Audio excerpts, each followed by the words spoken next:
नीति आयोग की बैठक में सीएम धामी ने रखी कई डिमांड। राज्य के सामरिक महत्व को देखते हुए अलग नीति बनाने का किया अनुरोध। उत्तराखंड की सहकारी समितियों में 33% महिला आरक्षण होगा लागू। सीएम धामी सरकार में महिला सशक्तिकरण को मिलेगा बल। तुंगनाथ मंदिर के जीर्णोद्धार की तैयारी। बीकेटीसी अध्यक्ष अजेंद्र राय ने व्यवस्थाओं का लिया जायजा। सामान्य सीट पर एससी अभ्यर्थी के चयन को लेकर नैनीताल हाईकोर्ट में चुनौती। उत्तराखंड लोक सेवा आयोग को नोटिस।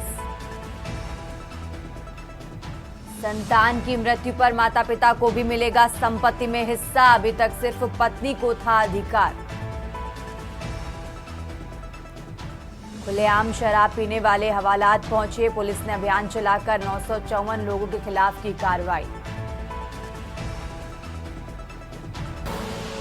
आप देख रहे हैं के न्यूज, खबरों का सारथी। नमस्कार, आप देख रहे हैं के न्यूज इंडिया। मैं हूं आपके साथ तन्वी सक्सेना। रुक करते हैं खबरों का, और खबर आपको नैनीताल से बता रहे हैं, जहां नैनीताल के कुमायूं विश्वविद्यालय नैनीताल संसदीय कार्य मंत्रालय द्वारा राष्ट्रीय युवा संसद योजना के अंतर्गत कुमाऊं विश्वविद्यालय नैनीताल में तरुण सभा का आयोजन किया गया। कार्यक्रम के मुख्य अतिथि नैनीताल संसदीय सीट के सांसद अजय भट्ट व विधायक सरिता आर्य ने दीप प्रज्वलित कर कार्यक्रम का शुभारंभ किया। नैनीताल उधम सिंह नगर लोकसभा क्षेत्र के सांसद अजय भट्ट ने गोविंद वल्लभ पंत, नारायण दत्त तिवारी और मुरली मनोहर जोशी जैसे उत्तराखंड के सपूतों को याद करते हुए युवा संसद के पक्ष व विपक्ष के सभी नेताओं की सराहना करते हुए उनके तर्क वितर्क व संसद की बहस को अनिवार्य बताया। उन्होंने कहा कि विपक्ष को आई ओपनर की भूमिका में होना चाहिए और यही एक मजबूत लोकतंत्र का गुर है। कार्यक्रम के दौरान पत्रकारों से वार्ता करते हुए केदारनाथ उपचुनाव को लेकर सवाल पूछे गए, और तो सांसद अजय भट्ट ने कहा कि केदारनाथ चुनाव में भाजपा भारी मतों से जीत दर्ज करेगी। केदारनाथ धाम मोदी जी की तपोभूमि है। प्रधानमंत्री ने अपने अमूल्य जीवन का मूल्यवान समय केदारनाथ में व्यतीत करने के साथ ही केदारनाथ धाम की कायाकल्प में भाजपा सरकार का विशेष योगदान रहा है।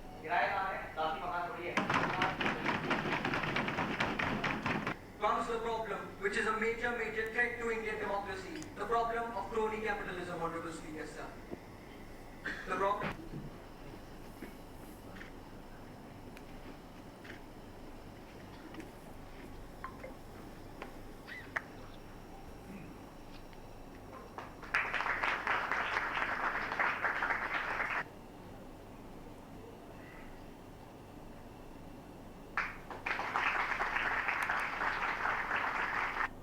Innovation, technology and urban sustainable development. Honorable Speaker, it is while fostering uninterrupted governance, and there will be Beti Bachao, Beti Padhao, which not only seeks to save the girl child in India.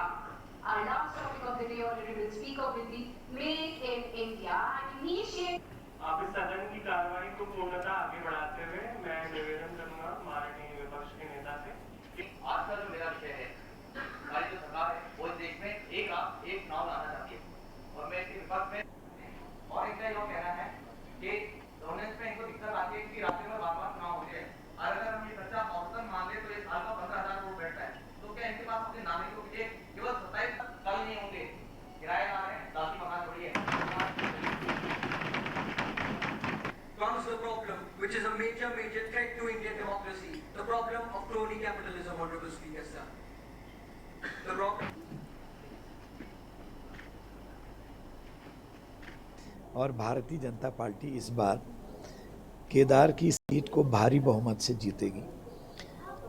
माननीय प्रधानमंत्री जी का तो वो तप स्थली रही है, उत्तराखंडी रही है, पर केदार में तो अक्सर रहे हैं। उन्होंने अपने जीवन का बहुत अमूल्य समय वहाँ पर बिताया है, और आपने देखा कि आदि गुरु शंकराचार्य जी की जिस गुफा में उन्होंने ध्यान लगाया उसकी बुकिंग लगातार बढ़ती जा रही है, और इसी तरह से कहीं पर भी कोई चीज़ की कमी नहीं करी है। सरकार ने किस तरह से संभाला, किस तरह से चार धाम जब बर्बाद हो गए थे, केदारनाथ में इतनी बड़ी त्रासदी आई थी 2013 में।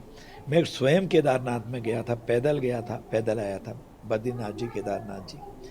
तो कितनी मेहनत मशक्क़त करके आज पूरा बदल दिया, पूरी तरह से कायाकल्प हो गया है हमारे 4 धामों का। और प्रधानमंत्री जी, हमारे मुख्यमंत्री जी लगातार अच्छे काम करके एक इतिहास बना रहे हैं।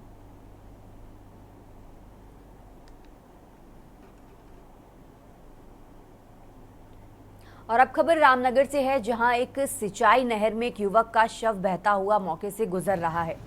कुछ लोगों को दिखाई दिया, जिसके बाद इसकी जानकारी पुलिस को दी गई। मौके पर पहुंची पुलिस ने पूरे मामले की जांच पड़ताल शुरू कर दी है। घटना के संबंध में जानकारी देते हुए कोतवाल अरुण कुमार सैनी ने बताया कि शनिवार की दोपहर ग्राम हाथी डगर क्षेत्र में बहने वाली एक सिंचाई नहर में एक युवक को बहता हुआ देखने की सूचना मौके पर मौजूद लोगों द्वारा पिरूम दारा चौकी इंचार्ज सुनील धानिक को दी गई। उन्होंने बताया कि चौकी इंचार्ज द्वारा मौके पर पहुंचकर सिंचाई नहर में बह रहे युवक का शव बाहर निकालकर उसकी शिनाख्त के प्रयास कराई गई, लेकिन शव की शिनाख्त नहीं हो पाई है। कोतवाली ने बताया कि मामले की जांच की जा रही है तथा मृतक की फोटो शिनाख्त के लिए आसपास के थानों में भेजे जा रहे हैं।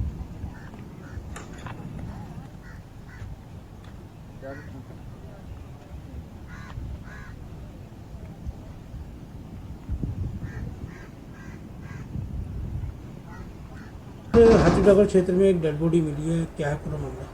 देखिए, हाथीडगर नहर में एक युवक का शव बरामद हुआ है। शव को पुलिस ने कब्जे में ले लिया है और अभी शव की शिनाख्त नहीं हुई है और शव को शिनाख्त हेतु रखा जाएगा। हमारे द्वारा पंचनामे की कार्रवाई की जा रही है। उत्तराखंड में होने वाले केदारनाथ उपचुनाव से पहले राज्य में एक बार फिर यूसीसी पर नया सियासी संग्राम छिड़ गया है।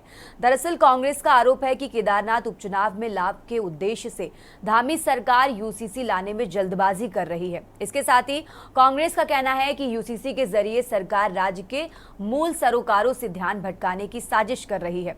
वहीं सरकार का दावा है कि यूसीसी जनता की मांग के अनुरूप लागू किया जा रहा है। यूसीसी प्रत्येक उत्तराखंड वासी के लिए गौरव का क्षण है। साथ ही उत्तराखंड पहला राज्य यूसीसी लागू करने वाला बनने जा रहा है। सरकार इस दिशा में कार्य कर रही है। आपको बता दें कि यूसीसी की नियमावली बनकर तैयार हो गई है। नियमावली के लिए गठित विशेषज्ञ समिति ने नियमावली का ड्राफ्ट मुख्यमंत्री को सौंप दिया है। वहीं सरकार अब यूसीसी को विधिवत रूप से लागू करने के लिए जल्द ही कैबिनेट में मंथन कर इसे लागू करने जा रही है। आपको बता दें कि सीएम पुष्कर सिंह धामी ने राज्य स्थापना दिवस के अवसर पर यूसीसी लागू करने का ऐलान किया है। ये रिपोर्ट देखिए।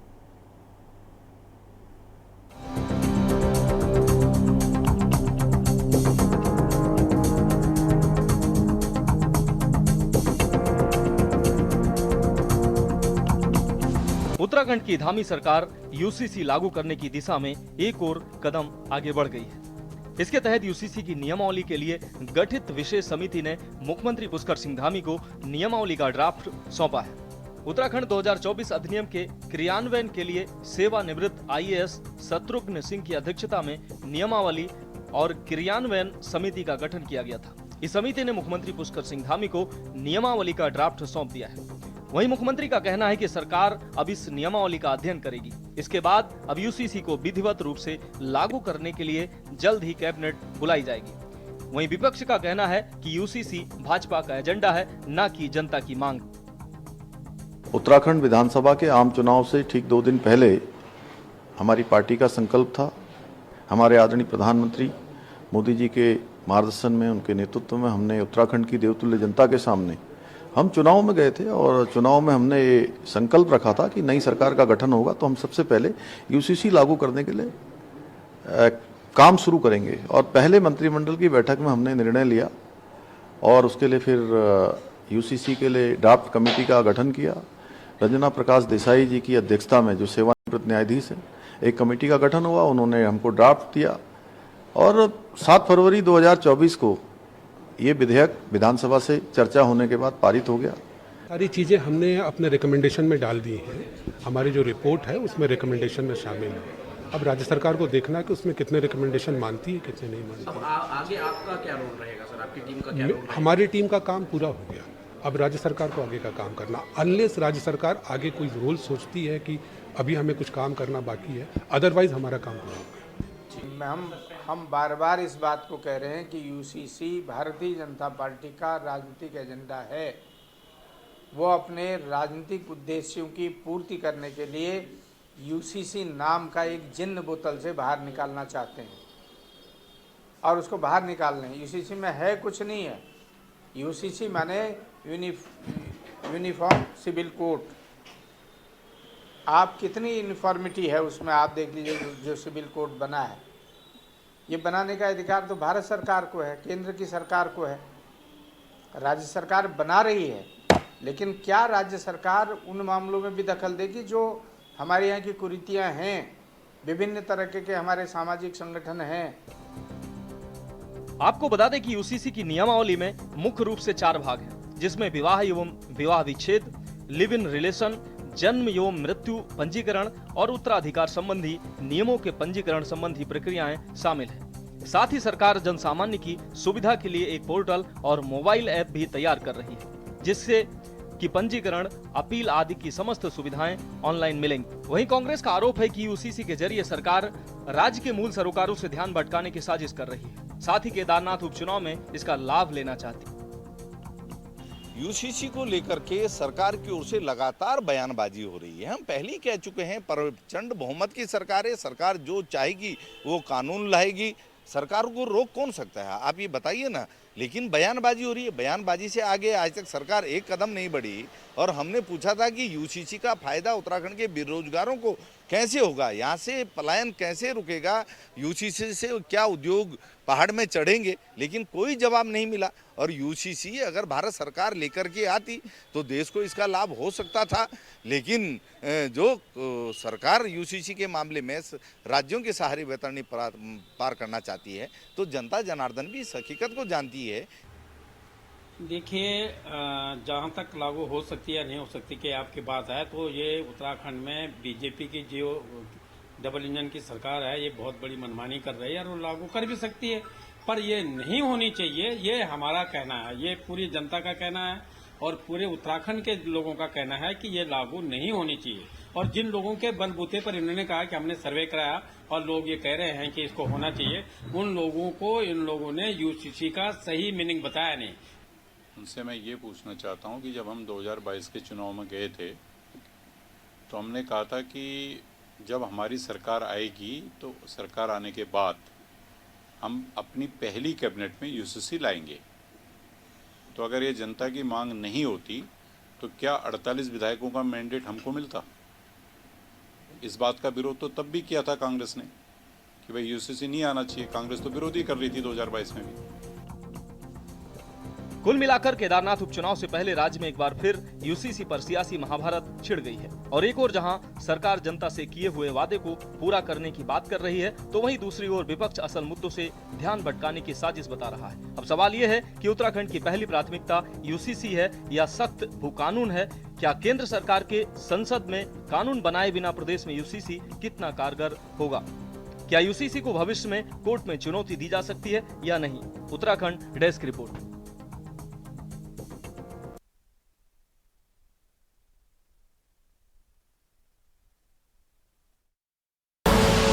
आप देख रहे हैं के न्यूज, खबरों का सारथी।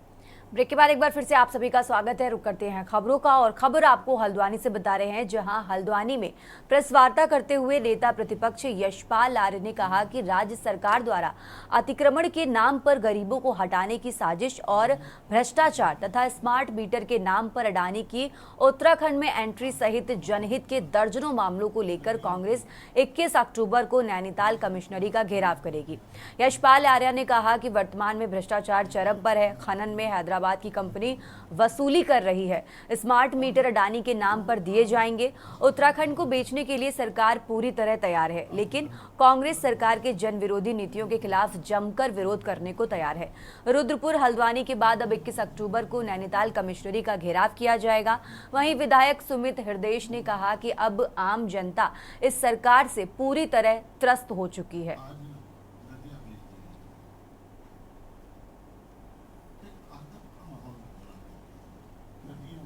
देखिए, उत्तराखंड की भारतीय जनता पार्टी की सरकार अहंकार में मदमस्त होकर जनविरोधी फैसले ले रही है। पूरे प्रदेश में भ्रष्टाचार व्याप्त है। कानून व्यवस्था पूरी तरह से भंग हो चुकी है, ध्वस्त हो चुकी है। आपदा से पूरा प्रदेश प्रभावित है कि रुद्रपुर में इतना हज़ारों की संख्या में आए, हल्द्वानी में हज़ारों की संख्या में यहाँ पे हमने प्रदर्शन करा और उसके अल्प समय के बाद ही तुरंत जब इसकी घोषणा हुई, सबके उत्साह में कमी नहीं है, बल्कि बढ़ चढ़ के दुगनी हिस्सेदारी सब सुनिश्चित कर रहे हैं। और साथ ही साथ जितनी परेशानियाँ पूरे मंडल की हैं, एक एक विधानसभा जो यहाँ की है उसकी सब परेशानियों को लेकर हम वहाँ पे घेराव कर रहे हैं।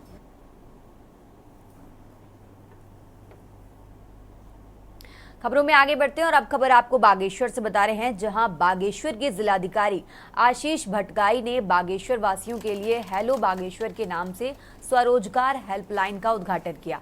बागेश्वर डीएम आशीष भटगाई का दावा है कि हेलो बागेश्वर हेल्पलाइन के माध्यम से ग्रामीण जन शिकायतों को सुना जाएगा और तेजी से कार्रवाई के लिए अमल भी किया जाएगा।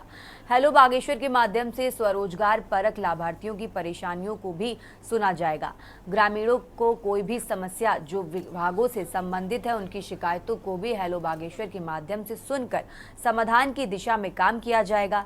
ग्रामीण समस्याओं के समाधान के लिए जिला मुख्यालय में चक्कर काटने को मजबूर ग्रामीणों को हेलो बागेश्वर की हेल्पलाइन से ऑनलाइन समस्याओं का समाधान करने में बड़ी सुविधा मिलेगी।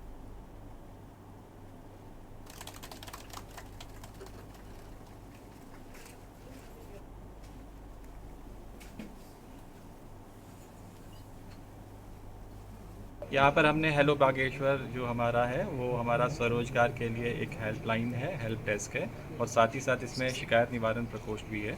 तो इसमें हमारी जितनी भी स्वरोजगार परक योजनाएं हैं उसके जो भी लाभार्थी होंगे तो उनका पूरा डेटाबेस यहाँ पर हमारे पास उपलब्ध है यहाँ पर, और उसको हम इंडिविजुअली ट्रैक करेंगे कि अगर कोई लाभार्थी है उसको कहीं कोई प्रॉब्लम हो रहा है या कोई डिपार्टमेंटल कोऑर्डिनेशन या बैंक से उनको कोई समस्या है तो उसका संबंधित बैंक्स के द्वारा और संबंधित विभागों के द्वारा निराकरण करके उनको अवगत भी कराया जाएगा। तो इस शिकायत निवारण प्रकोष्ठ के द्वारा और इस स्वरोजगार हेल्पलाइन डेस्क के द्वारा उसको इंडिविजुअली ट्रैक किया जाएगा। खबरों में आगे बढ़ते हैं। देश की नामचीन संस्थान आईआईटी रुड़की के राधाकृष्ण भवन की मेस में खाने के सामान में चूहों के वायरल वीडियो के बाद खाद्य सुरक्षा विभाग हरकत में आ गया है। दरअसल खाद्य सुरक्षा विभाग की टीम आईआईटी रुड़की पहुंची और टीम ने राधाकृष्ण भवन की मेस के अंदर खाने और अन्य खाद्य सामग्री के सैंपल के लिए साथ ही सैंपल को जांच के लिए लैब भी भेज दिया। इसके अलावा टीम ने संस्थान को चूहों से निपटने के लिए निर्देश दिए। आपको बता दें कि आईआईटी रुड़की के राधाकृष्ण मेस में कढ़ाई और कुकर में चूहे मिलने के बाद संस्थान चर्चाओं में है। वहीं मेस के खाना बनाने के बर्तनों में चूहों के मिलने के बाद खाद्य सुरक्षा विभाग की टीम भी जांच पड़ताल के लिए आईआईटी रुड़की पहुंची और कई घंटों से टीम जांच पड़ताल में लगी रही। वहीं वरिष्ठ खाद्य सुरक्षा अधिकारी योगेंद्र कुमार पांडे का कहना है कि आईआईटी रुड़की के एक मेस के खाने और अन्य खाद्य सामग्री के लिए कई सैंपल लिए गए हैं और मेस में गंदगी मिलने पर मेस संचालक को नोटिस भी दिया गया है। कैंटीन संचालक के विरुद्ध जांच के बाद कार्रवाई भी की जाएगी।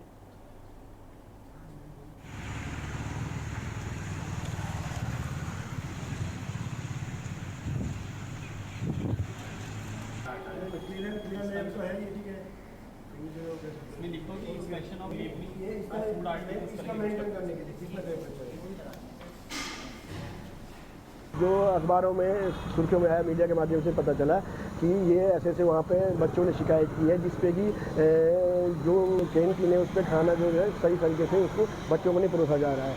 उसी परिप्रेक्ष्य में देखते हुए हम लोग आज कैंटीन पहुँचे पूरी टीम के साथ और हमने वहाँ इंस्पेक्शन किया है और जो भी शिकायत थी उसपे उस आधार पर हमने वहाँ पर इंस्पेक्शन किया है, जिससे कि हमारे तीनों पक्षों को देखते हुए यानी कि आईआईटी का जो प्रशासन है उनका भी और जो कैटरिंग को इन्होंने दिया है, ठेका दिया है, उसकी हमने जांच की है। जो भी कमियां पाई गई उसके लिए हमने नोटिस जारी किए हैं, उनको समय दिया है, 3 दिन के अंदर अपना जवाब देंगे।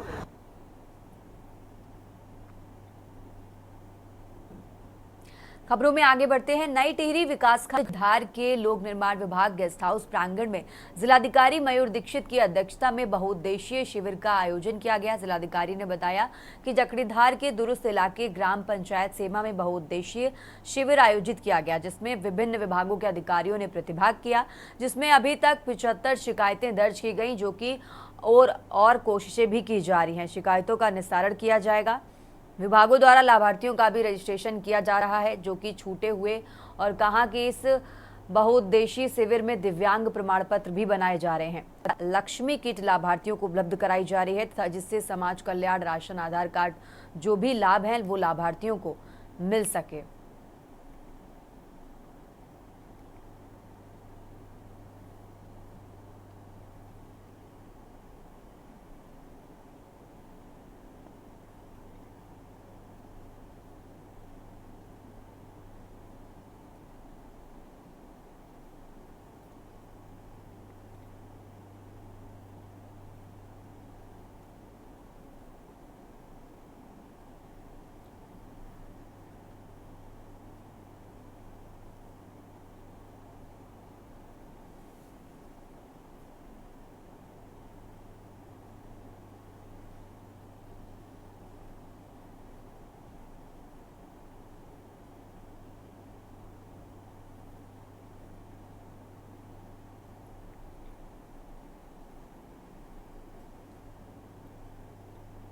ग्राम पंचायत सेमा में जो कि मंदार और जागीरदार के दूर क्षेत्र के समीप है, वहाँ पर आज एक बहुउद्देशीय शिविर का आयोजन किया गया है, जिसमें कि विभिन्न विभागों द्वारा प्रतिभाग किया गया है। अभी तक यहाँ पर 75 शिकायतें ऑलरेडी रजिस्टर की जा चुकी हैं और भी शिकायतें की संख्या बढ़ेगी और कोशिश की जा रही है कि अधिक से अधिक शिकायतों का निस्तारण किया जा सके। इसके अतिरिक्त यहाँ पर विभिन्न विभागों द्वारा योजनाओं का जो आज यहाँ पर लाभार्थियों को यहाँ पर रजिस्ट्रेशन भी किया जा रहा है, जो जुर्म है यहाँ पर दिव्यांग सर्टिफिकेट बनाए गए हैं। साथ ही यहाँ पर जो महालक्ष्मी किट योजना है उसके क्रम में 15 लाभार्थियों को भी यहाँ पर लाभ दिया गया है और समाज कल्याण, राशन, आधार कार्ड आदि की जो भी ऑन स्पॉट रिजॉल्व हो सकते हैं प्रॉब्लम, वो सब के लिए भी यहाँ पर व्यवस्था की।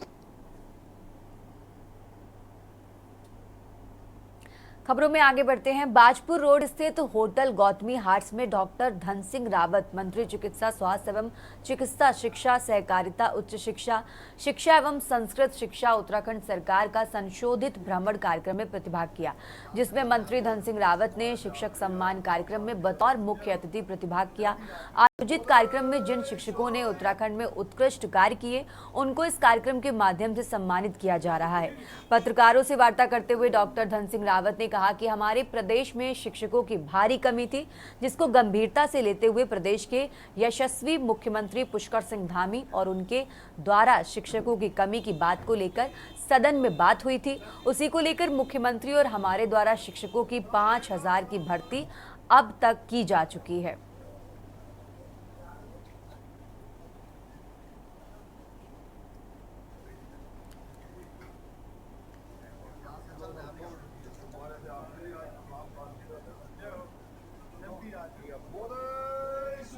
में अमर उजाला के द्वारा जो हमारे जिन टीचरों ने बहुत अच्छे परिणाम दिए हैं, बच्चों को बहुत अच्छा पढ़ाते हैं, उत्कृष्ट जो टीचर हैं, उन टीचरों को आज यहाँ पे सम्मानित किया जा रहा है और मेरा सौभाग्य है कि मैं उस कार्यक्रम में सम्मिलित हूँ। पूरे प्रदेश में अब टीचरों की कमी नहीं है। हमारे मुख्यमंत्री माननीय धामी जी ने और मैंने सदन में कहा था कि हम जितने भी टीचरों की कमी पूरी, और आज मुझे बहुत बड़ी खुशी है कि अभी तक हम 5000 से ज़्यादा टीचर की नियुक्ति करते हैं।